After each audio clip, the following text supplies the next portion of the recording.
Hello viewers, this is Suman Dutta. তো আজকে present হলাম নতুন একটা ভিডিও নিয়ে। আজকে থাকছে ত্রিপুরা এসটিজিটি এক্সাম থেকে গুরুত্বপূর্ণ ক্লাস। সেই ক্লাসে আমরা শিখতে চলছি ইকোনমিক্স থেকে আরেকটা গুরুত্বপূর্ণ পার্ট। সেই পার্টে কি আছে? Optimal choice of the consumer, মানে ভোক্তার সর্বোত্তম পছন্দ। তো এমসিকিউ কিন্তু সবাই পড়ে, কিন্তু ডিসকাস খুব কম মানুষই পড়ে। তো আমি চাইবো যে সবাই ডিসকাসটা পড়ো, ঠিক আছে? তো পরীক্ষা তো সবাই দেবে, ঠিক আছে? তো তুমি একটু অন্যরকমভাবে নিজেকে প্রিপেয়ার করে যাও। তো বাজেট সেট ভোক্তার লভ্য সংমিশ্রণগুলি নিয়ে গঠিত হয়। মানে এখানে একটা ভোক্তার কীরকম সংমিশ্রণ আছে সেগুলো নিয়ে কী হয়? বাজেট তৈরি হয়। ভোক্তা তার বুক সংমিশ্রণগুলো বাজেট সেট থেকে বাছাই করতে পারে। মানে তার যে ভোক্তা, মানে একজন যে জিনিস কিনে, তাহলে সে কী বলে? সে বলে ভোক্তা। ভোক্তা তার সংমিশ্রণগুলো বাজেট সেট থেকে বাছাই করতে পারে, কিন্তু সে সহজলভ্য সংমিশ্রণের মধ্য থেকে নিজের বুক সংমিশ্রণের নির্বাচন কিভাবে, কিসের ভিত্তিতে করে? অর্থনীতির এটি অনুমান করা হয় যে ভোক্তা বাজেট সেটের সংমিশ্রণ তার রুচি ও পছন্দের ভিত্তিতে নিজস্ব বুক সংমিশ্রণ বাছাই করে। কি? ভোক্তা বাজেট এই যে সেট থাকে, সেটের সংমিশ্রণ তার রুচি ও পছন্দের ভিত্তিতে নিজস্ব বুক সংমিশ্রণ বাছাই করে।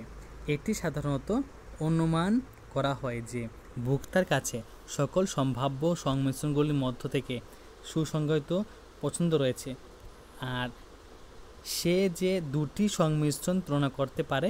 অন্যভাবে বলা যায় যে যে কোনো দুটি সংমিশ্রণের মধ্য থেকে একটিকে অন্যটির চাহিদা পছন্দ করে এবং সেই দুটির মধ্যে নিরপেক্ষ থাকে। অর্থনীতিতে সাধারণত এটি অনুমান করা যায় যে ভোক্তা একজন যুক্তিবাদী ব্যক্তি, ঠিক আছে? একজন যুক্তিবাদী ব্যক্তি পরিপূর্ণ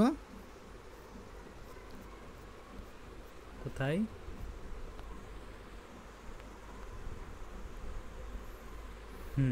বুঝতে পারে যে তার জন্য কোনটি ভালো আর কোনটি মন্দ, এবং যে কোনো নির্দিষ্ট অবস্থায় সে সর্বদা নিজের জন্য সেরাটি অর্জন করে যাবে।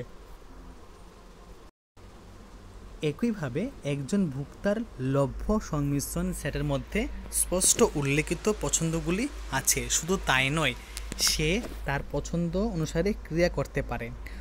লভ্য সংমিশ্রণগুলির মধ্যে একজন গুরুত্বপূর্ণ বা যুক্তিপূর্ণ ভোক্তা সেটি বাছাই করে যেটি তাকে সর্বাধিক পরিতৃপ্তি দেয়। ওকে, তো পূর্ববর্তী পরিচ্ছেদ এটি লক্ষ্য করা গেছে যে বাজারের সেট সেই সংমিশ্রণগুলির বিষয় নিয়ে আলোচনা করে যা ভোক্তার কাছে লভ্য রয়েছে, এবং সংমিশ্রণগুলির উপর তার পছন্দের সাধারণ একটি নিরপেক্ষ মানচিত্র দিয়ে উপস্থাপন করা যায়, ঠিক আছে? এই কারণে ভোক্তার সমস্যাকে নিম্নোক্তভাবে ব্যাখ্যা করা যেতে পারে। একজন বিচার বুদ্ধি সম্পন্ন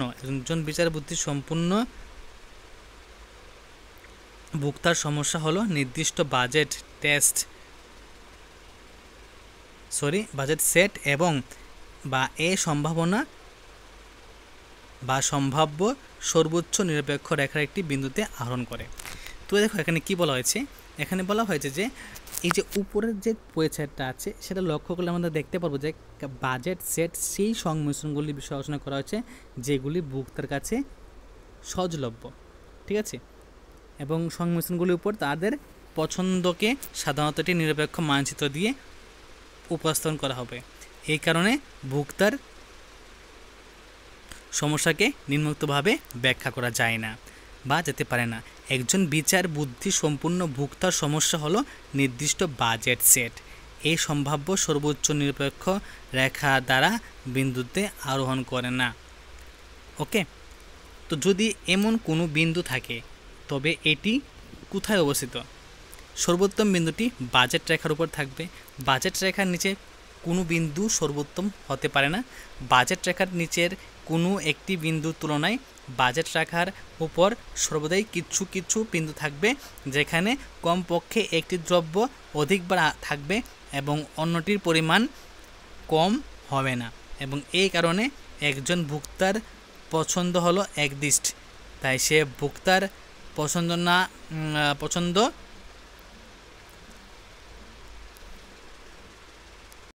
তাই যদি ভোক্তার পছন্দ একদৃষ্ট হয়, বাজেট রেখার নিচে অবস্থিত যে কোনো বিন্দুর জন্য বাজেট রেখার ওপর কিছু বিন্দু থাকে যা ভোক্তা পছন্দ করে। বাজেট রেখার বাইরে অস্তিত্ব কোনো ভোক্তার কাছে সহজলভ্য নয়, এই কারণে সর্বোত্তম সংমিশ্রণটি বাজেট রেখার উপর অবস্থিত থাকবে।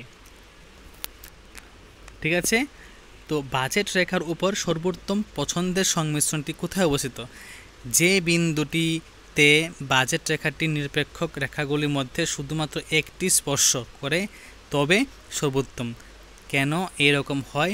লক্ষণীয় যে বাজেটের উপর লক্ষণীয় যে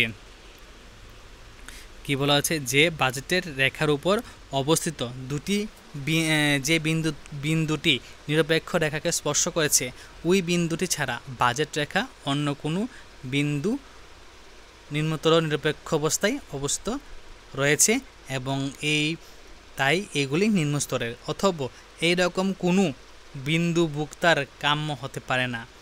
সর্বোত্তম সংমিশ্রণটি সেই বিন্দুতে রয়েছে যেখানে বাজেট রেখাটি একটি নিরপেক্ষ রেখার স্পর্শক হয়। ঠিক আছে, তো একটা এক্সাম্পল পড়ে নাও। এ ভোক্তার সর্বোত্তম অবস্থান দেখানো হয়েছে, মানে এখানে একটা চিত্র দেওয়া আছে। ঠিক আছে, 2.12 এই চিত্রতে কি দেওয়া আছে? এই চিত্রতে সর্বোত্তম অবস্থান দেখানো হয়েছে, মানে বেশিরভাগ কোথায় আছে। তো বাজেট রেখাটি কালো রঙের লক্ষণ নিরপেক্ষ হওয়ায়, ঠিক আছে, বাজেট রেখাটি কালো রঙের নিরপেক্ষ রেখার সাথে সম্পর্ক হয়। প্রথমেই লক্ষণীয় যে নিরপেক্ষ রেখাটি যখন বাজেট রেখাটি কেবল স্পর্শ করে তখন সেটি হবে ভোক্তার বাজেট সেটের মধ্যে সম্ভাবনা সর্বোচ্চ বৃষ্টি। তো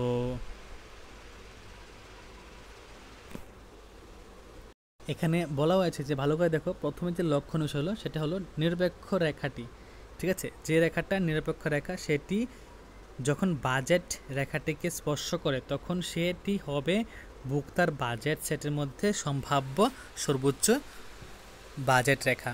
এর উপর নিরপেক্ষ রেখার যেমন ধূসর বর্ণটি উপর তার যে সংমিশ্রণ রয়েছে তা ভোক্তার সমাধানের মধ্যে নয়, এর নিচের ওখানে কি এর নিচের নিরপেক্ষ রেখার বিন্দু নীল রঙের বিন্দু। তারপর এখানে অনেকভাবে কি মানে এর নিচে নিরপেক্ষ রেখার উপর বিন্দু নীল রঙের নিশ্চিতভাবে নিম্নস্তর। তো বাজেট রেখার জন্য অন্য কোনো বিন্দু নিম্নতর নিরপেক্ষ রেখায় উপর রয়েছে। ঠিক আছে, তো এটা একটু বিদঘুটে, তো সমস্যা নেই, একটু পরে নেবে ভালো করে। তো আমি খুব তাড়াতাড়ি এই চ্যাপ্টার থেকে তোমাদের কিছু এমসিকিউ নিয়ে আসবো, সেই এমসিকিউ তোমরা পরে নেবে। আশা করি এখান থেকে কমেন্ট পড়বে। তো যদি ভিডিও ভালো থাকে অবশ্যই ভিডিও শেয়ার করবে। তো দেখা হচ্ছে একটা ভিডিওতে, প্রথম থেকে শেষ হয়ে দেখার জন্য তোমাদেরকে অসংখ্য ধন্যবাদ।